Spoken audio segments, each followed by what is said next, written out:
Estamos de regresso então ao estudo das funcionalidades que estão associadas ao model. É, mais uma vez, volto a sublinhar, extraordinariamente importante que vocês fiquem com uma noção de como é que isto funciona. Não só pelo facto que vocês, obviamente, podem querer usar o tradicional SQL e não terão a necessidade, obrigatoriamente, de criar um model, mas se quiserem criar um model, de facto, têm aqui um conjunto de funcionalidades que vos podem acelerar o processo de desenvolvimento. Neste vídeo vou fazer aqui, penso eu que uma introdução, eventualmente vou fazer com um exemplo do princípio ao fim, de um mecanismo de validação de dados no model. Bom, mas antes disso, relembram-se certamente no vídeo anterior desta série que eu fiz uma função reset. E ela está aqui. E neste caso eu tenho aqui o número rows igual a 20. Eu vou fazer aqui uma pequena alteração. Vou colocar aqui um echo processo terminado. Ok? Foram inseridos. E agora vamos colocar aqui o número de registros. Vamos fazer aqui uma concatenação. Ou então poderemos fazer qualquer coisa deste género. Vamos colocar aqui as aspas. Vamos colocar aqui número rows. Registros. Ok? Portanto, vamos ter aqui a informação de quantos registros foram inseridos e já agora vamos desmaterializar aqui o número rows e vamos passá-lo para um argumento. Okay? Vou colocá-lo ali e vou retirá-lo daqui. O que é que vai permitir?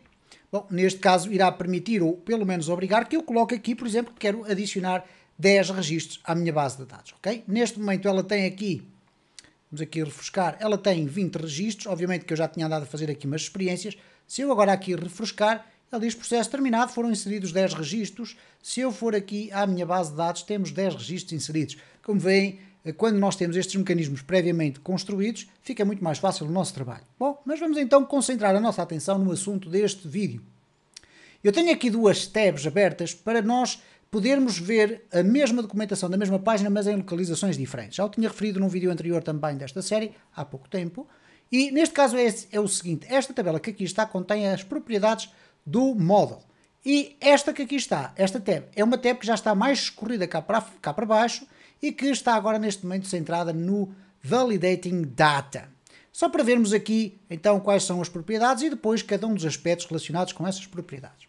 Então neste caso, para muitas pessoas, a validação de dados do lado do model é um caminho preferido para assegurar que os dados são mantidos de uma determinada forma, sem dados duplicados, que obedeçam a um conjunto de critérios, etc. E já iremos olhar aqui para o exemplo que ele é muito bem ilustrativo disso.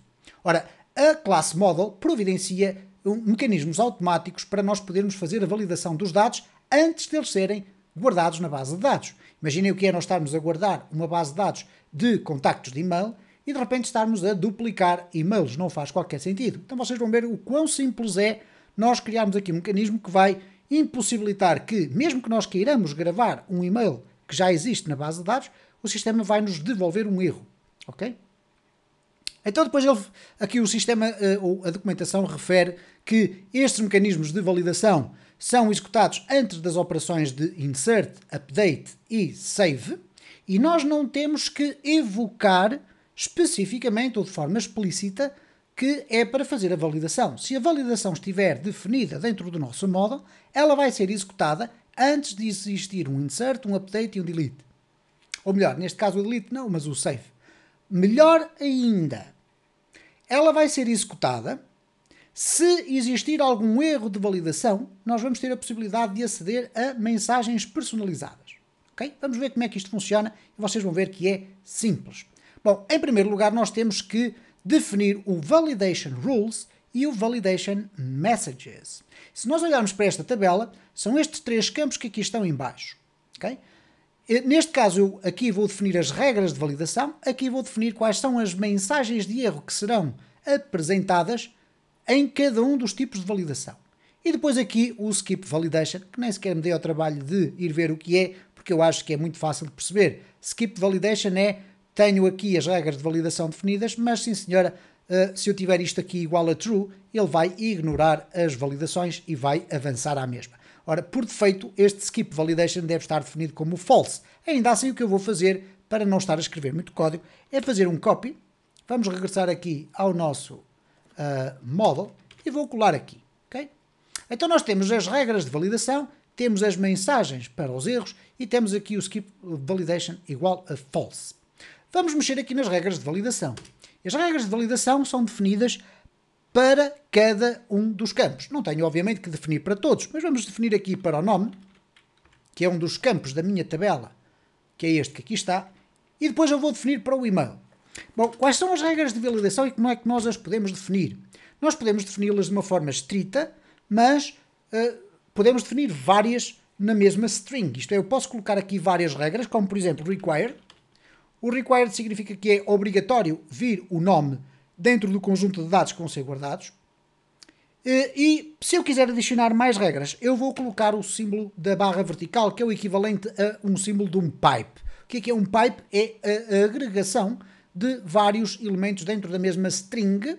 Não é um conceito do PHP, é um conceito de linhas de comandos, mas neste caso o pipe, que é este símbolo, nas linhas de comandos significa que é executada uma operação e em resultado dessa operação os resultados que daí advierem vão ser depois tratados pela instrução seguinte e assim sucessivamente. Aqui neste caso é um mecanismo de separação das diferentes regras. Se nós olharmos aqui para o exemplo da documentação, nós vamos ter a oportunidade de verificar que ele tem required, tem aqui o alphanumeric space, e vocês sabem que se procurarem aqui no search, vamos aqui abrir uma nova tab, vamos duplicar aqui, vamos colocar aqui validation, e se procurarmos aqui por validação, eu vou arrastar aqui para o fundo, nós vamos entrar aqui no validation e vamos procurar lá para o fundo. E já agora, se não gostarem muito deste amarelo que fica aqui, basta simplesmente eliminarem este espaço que ali está em cima e voltarem a pressionar return e já vão ter aqui tudo como deve ser. Então vocês vão ter aqui ao fundo da documentação, vamos aqui puxar mais para baixo, alguns por aqui, está então a lista de itens que vocês podem agregar nesta string que eu estou aqui a construir. Okay? Portanto, quando aparece aqui o required, isto está por ordem alfabética, está aqui o required, ele diz vai falhar se o campo estiver vazio, ou se for um array vazio, uma string vazia, nula ou falsa. Ok? E, portanto, vocês têm aqui uma lista bem detalhada sobre cada uma das regras de validação. Há validações tão simples quanto esta de required, como, por exemplo, uma que valida se é um e-mail, se é um registro único, já iremos ver isso também a funcionar, se é um valor inteiro, etc. E, portanto, há aqui muitas formas. Algumas destas regras de validação contêm argumentos. Vamos fazer aqui um exemplo. Então, nós temos aqui o required e nós vamos colocar aqui este exemplo que aqui está, que é o min-length 3, que eu penso que vocês já conseguiram interpretar o que é que isto significa na prática. Se eu colocar aqui o min-length 3 ou o min-length 5, por exemplo, eu vou estar a dizer que é obrigatório que o nome exista e que tenha, no mínimo, 5 caracteres de comprimento.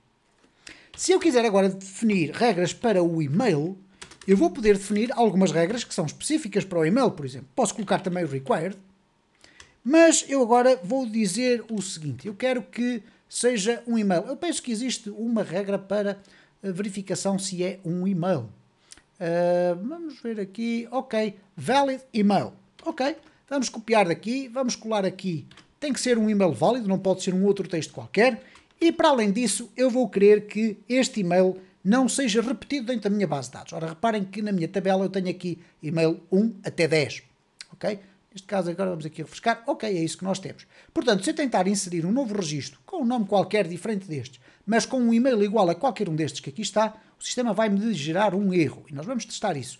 Então vou colocar aqui que tem que ser único, is unique, mas para eu dizer que tem que ser único, eu tenho que indicar como argumento, tal como aconteceu aqui no min-length, tenho que indicar ele vai ter que ser único comparativamente com o quê? Então eu vou colocar aqui clientes.email, que é o nome do campo, neste caso o nome da tabela, e o nome do campo que vai ser analisado. Isto é, se o e-mail que eu fornecer for igual a qualquer um dos valores que estiverem já registados na base de dados, o sistema vai pura e simplesmente voltar para trás. Ok? Então, mas vai voltar para trás para onde? Bom, ele vai emitir mensagens de erro. Vai gerar, neste caso, um resultado igual a falso. O que é que isto significa dizer? Que se eu tentar inserir aqui dados, e agora vamos aqui inserir os dados, vamos fazer aqui o clientes igual a new clientes. Temos então o nosso modelo instanciado. Vamos colocar aqui um eco terminado, ok? Simplesmente para percebermos que chegámos ao fim. E vamos até colocar aqui com um parágrafo, ok? Vocês depois vão perceber porquê. Para ficar separado. Bom, o que é que nós vamos fazer aqui? Vamos preparar a inserção de um registro. Para isso vou colocar data, ou dados, o que vocês quiserem. Vamos colocar dados, é igual a um array. E vamos definir aqui especificamente o nome. Vou colocar aqui João. E vou definir o e-mail. Ok? Não vou definir o apelido, vai ficar como nulo, nem a data de nascimento, não interessa. Então vamos colocar aqui no e-mail eu@gmail.com. Ora, este e-mail não existe na minha base de dados. O que vai acontecer agora é o seguinte. Quando eu for executar a minha instrução de inserção, eu iria fazer qualquer coisa deste género. Clientes, save. Pode ser o save, pode ser o insert. Neste caso não faz sentido ser o update. Ok? Então vamos fazer aqui um save e ele automaticamente vai conseguir interpretar que se trata de um insert, porque eu não estou a fornecer o ID do cliente. Então eu vou colocar aqui dados. Ora, o que vai acontecer, no entanto, aqui com a instrução save, ou com o insert, ou com o update, é que, em função da execução desta instrução, se houver um erro, se acontecer um erro, ele vai me devolver um valor booleano, que é um valor falso. Então eu posso perguntar aqui, if clientes save for igual a false, então o que é que aconteceu? Exatamente, aconteceu um erro. Okay? Então posso colocar aqui echo, por enquanto assim, aconteceu um erro. Okay? Não sabemos qual erro, mas aconteceu um erro. Bom, vamos então verificar o que é que vai acontecer agora quando eu executar pela primeira vez este código que aqui está. À partida não vamos ter nenhum problema, porque o nome está a ser fornecido, o e-mail também está a ser fornecido, é um e-mail válido e aqui o João também é. Antes de executarmos isto tudo, nós vamos ter que definir aqui as mensagens. Bom, e aqui as coisas podem ficar um bocadinho mais complicadas em termos de código, porque nós temos de ter atenção ao trabalho que é necessário fazer com arrays multidimensionais. O que é que eu estou a dizer com isto?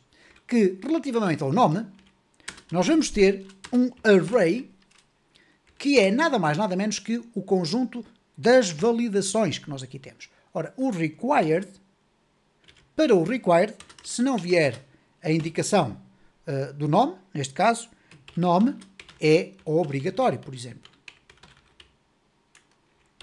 Depois vamos definir uma, por exemplo, para o min length. E neste caso nós não vamos colocar com o argumento. O argumento serve apenas para definir o valor mínimo das letras. Mas o min length vai dizer nome tem que ter pelo menos 5 caracteres. Ora, como já devem ter reparado, nós vamos ter aqui um problema. Porquê? Porque João não tem 5 caracteres. Então provavelmente nós vamos ter aqui um erro, ok? Então vamos fazer o seguinte. Eu vou colocar aqui um 3 e vamos colocar aqui um 3 para podermos deixar avançar o sistema. E depois vamos provocar erros, ok? E portanto, para estas duas validações eu já tenho aqui pronome, que eu quero adicionar agora aos textos para as validações do meu e-mail. Então eu vou colocar aqui uma vírgula e a seguir vou colocar aqui e-mail e vou abrir aqui, aqui assim, vamos abrir aqui mais um array. E agora vamos colocar aqui para o required, neste caso eu vou até copiar daqui de cima, o required já aqui está, neste caso é e-mail é obrigatório, depois temos aqui valid email.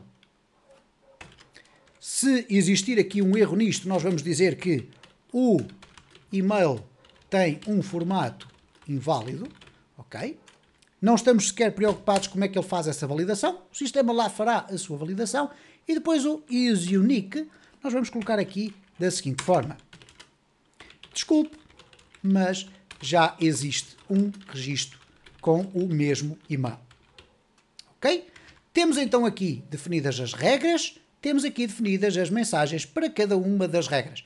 Eventualmente nós não teríamos que fazer uma definição para todas as regras, mas assim fica completo este serviço. Como vocês podem imaginar, quanto maior for o número de campos e mais regras de validação nós quisermos implementar, obviamente que maior será o número de mensagens. Mas é como tudo, é necessário escrever código e por conseguinte o sistema não vai adivinhar aquilo que nós pretendemos fazer com ele. Ora, dito isto, vamos então testar o nosso sistema. Eu neste momento, muito sinceramente, não sei qual vai ser o resultado que vai acontecer. Eu presumo que neste momento não vamos ter qualquer problema. Vamos aqui refrescar. Está terminado. Ok. Está terminado. Nós vamos aqui observar e verificar se foi adicionado um registro número 11. Cá está. Passou o João e passou o e-mail e está tudo certo. Mas se eu agora tentar executar novamente este código que aqui está, reparem o que é que vai acontecer. Ups! Aconteceu um erro. E agora vocês perceberam porque é que eu coloquei um parágrafo no terminado. Porque senão o terminado ia aparecer aqui à frente deste sinal. Bom, aconteceu um erro, nós não sabemos qual foi, mas reparem que o facto daquela mensagem ter aparecido significa também que o novo registro João já não foi adicionado. E não foi adicionado por ele já existir como João, mas porque o e-mail é único e por conseguinte eu não pude adicionar aqui um novo e-mail. Se eu, porventura, chegar aqui e colocar eu2, vai funcionar. Porquê? Não existia aquele e-mail e por conseguinte foi adicionado novamente o João, reparem, o João novamente, mas com um e-mail diferente. Bom, vamos verificar então aqui o que é que acontece quando eu quero ir apanhar os erros. Bom, os erros, como vocês devem calcular, uma vez que eles são definidos aqui com um array, eles também vêm em formato de um array. E eles vêm no formato de um array da seguinte forma. Eu posso ir buscá-los deste modo. Eu sei que é um array, portanto vou apenas imprimir os erros, ok? Eu vou até deixar ficar aqui o aconteceu um erro. Vamos colocar aqui como um parágrafo, barra P, e vamos chamar aqui o this print array, e vamos passar aqui como argumento o array com os erros. Como é que nós vamos buscar? Muito simples, clientes errors. Ok? Aqui dentro desta função vão ficar guardados os erros que aconteceram quando eu tentei inserir os dados do cliente. Então reparem o que é que vai acontecer agora se eu aqui refrescar. O sistema foi dizer, ok, aconteceu um erro. Qual foi o erro? Foi no e-mail, ok? E ele diz, desculpe, mas já existe um registro com o mesmo e-mail. Bom, vamos verificar aqui o seguinte, se eu não quiser dar o e-mail é obrigatório, tem que ser do formato correto e tem que ser único. Vamos verificar o que é que o sistema nos vai dizer. Eu vou aqui refrescar e ele diz-me simplesmente o e-mail é obrigatório, ponto. Portanto, não passou numa fase de validação, portanto já não foi possível inseri-lo. Mas se eu colocar aqui novamente o e-mail, mas retirar dali o arroba, isto é um formato de e-mail inválido, vamos aqui refrescar. Ele diz-nos o seguinte, o e-mail tem um formato inválido. Portanto, eu penso que vocês já perceberam qual é a potencialidade que este mecanismo tem. Obviamente que aquilo que eu vos aconselho é consultarem esta lista que aqui está e verificarem muito concretamente o que é que ela especifica na sua descrição, porque vocês aqui vão ter a informação detalhada. Reparem, têm o nome da regra, se tem ou não tem parâmetros, isto é, o parênteses reto a definir, como foi o caso, por exemplo, do min length. Se nós formos verificar aqui, o min length tem parâmetros. E como é que nós definimos estes parâmetros? Vocês já viram no exemplo que estava aqui. Neste caso, nós colocamos ali o valor lá dentro, ok? Portanto, há aqui, de facto, muita informação que nós podemos explorar. Eu não vou estar a explorar cada uma das regras de validação. O que é mais importante é, de facto, vocês perceberem que este mecanismo existe e pode ser utilizado desta forma do lado do módulo.